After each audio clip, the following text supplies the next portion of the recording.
Bonjour à tous, membres de la famille Français Authentique. Alors, cette vidéo, j'essaye, ou on a prévu de la faire avec mon ami Alberto depuis quelques jours déjà.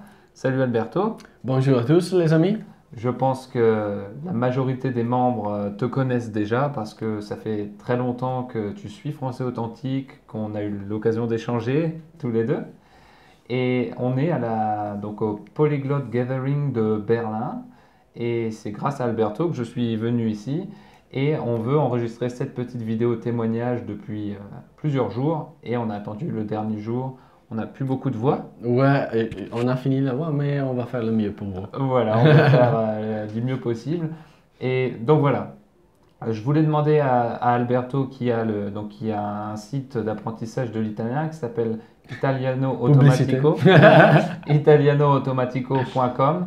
Et Alberto a une audience qui lui parle de ses problèmes d'apprentissage des langues. Alberto parle combien de langues tu parles? Je veux dire que je parle 5, mais j'ai tout de deux, donc peut-être 6, 7. C'est comme ça. Voilà, ok. Donc c'est quelqu'un qui a l'habitude d'apprendre des langues. Et c'est pour ça que je voulais qu'il nous donne son conseil numéro un pour apprendre une langue et en l'occurrence ici le français. Ok, donc bon, je vois beaucoup de fois les commentaires dans l'académie, et dans la France authentique en général, dans ces 4 années. Mhm. Et je vois beaucoup de gens qui disent oh, mais je suis en train d'écouter beaucoup, de faire beaucoup de choses, mais je ne peux pas parler, je ne peux pas parler. Et donc, c'est un problème gros, ça. Parce que la première fois que tu vas utiliser une méthode comme France authentique ou les autres qui sont comme ça, tu as un petit peu peur. Oh, je suis en train d'écouter, mais je ne parle pas, donc ça ne fonctionne pas. Non. Mais la magie, c'est vraiment d'être patient, d'avoir patience. Mhm. Patience, ouais. De la patience, oui, c'est Patience, ça. ouais, c'est ça. Et parce que ça passait pour moi que j'ai commencé à écouter les podcasts de Johan, ça fait 4 années ouais, maintenant. Et ça craint, il y avait les podcasts, ça caille. Ouais. Et donc j'étais là-bas dans l'autobus pendant le temps que j'étais en train d'aller à l'école. Et après 8 mois, pas un mois, une semaine, 8 mois d'écoute constante, chaque jour, chaque semaine, 5 fois par semaine. Chaque personne peut voir comment est mieux pour ça. Ouais. Mais j'étais dans une croisière et j'ai vu des personnes qui parlaient français. Donc j'ai dit, bon, c'est le moment. J'étais là-bas, j'ai commencé à parler avec elles, je pouvais comprendre beaucoup. Et ils m'ont dit, oh, mais tu parles bien français. Et j'ai dit, oh, ben si. Mais le fait, c'est, je suis en train de dire ça, pourquoi? Parce que la chose principale pour vraiment commencer à parler bien une langue et entendre, parce que mon objectif, c'est pas seulement de parler, mais d'entendre, je suis en train d'écouter. Ouais. Et c'est l'écoute. Écoute, mais pas seulement écouter une chose, oh j'écoute un podcast, un autre.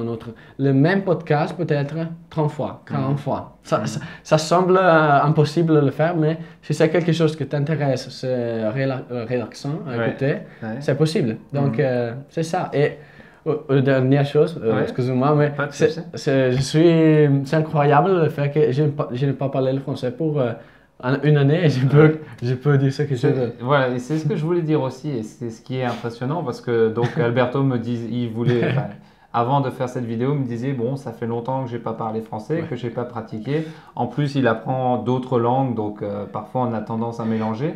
Et malgré ça, le fait qu'il ait beaucoup écouté, ça lui a permis de réussir à parler et de conserver la langue. Donc c'est pas quelque chose qu'il a eu pour quelques mois et qui est parti, c'est quelque chose qu'il a conservé pour toujours, et je trouve que ça c'est très intéressant. Donc avant de nous quitter, moi ce qui m'intéresse, toi tu n'as pas, donc tu as beaucoup écouté et tu as parlé du jour au lendemain en fait après. Ouais, ça Ça a semble été comme ça. un essai très direct en fait. Ouais, ça semble comme ça, en fait, mais le fait, c'est que quand tu es en train d'écouter quelque chose, ton cerveau, il est en train d'assimiler les choses. Donc, tu vas commencer le dernier jour, il n'y a pas rien. Donc, après un mois, des choses un petit peu, après 3 mois, il y a beaucoup de choses dans ta tête. Après 8 mois, la seule chose que tu dois commencer à faire pour parler, c'est faire les choses que tu as ici, les Ouais. mots, hein, faire Le lien pour les sortir. Ouais, sortir. Ouais. Et la seule chose que tu ne vas pas faire ça, c'est la peur. La peur de faire des erreurs, la peur de parler bien, la peur de ne pas comprendre. Et j'étais très timide. Donc, c'est pour ça que je comprends quand quelqu'un, oh, j'ai peur de faire des erreurs. il n'y a pas de secret pour overcome, pour résoudre ce problème. résoudre ces problèmes. Il y a un livre qui c'est Feel the Fear and Do It Anyway. Oui, c'est ça. Ouais. Tu dois sentir la peur et le faire Quand même. Ouais. quand même. Ouais. C'est comme ça, c'est seulement comme ça. Super. Merci mon ami. C'est Oh, toujours un plaisir. Abbraccione. C'est toujours un plaisir de discuter avec toi. Et voilà, j'espère que ton témoignage il va inspirer des membres et que ça leur donnera un petit peu d'énergie pour Continuer, apprendre à parler le français. Ouais. Pour tous ceux qui aiment l'italien, italianoautomatico.com parce que on apprend dans la bonne humeur et avec de l'énergie. Publicité gratuite, merci. À bientôt. Bientôt. It's a lovely morning. I'm feeling blessed.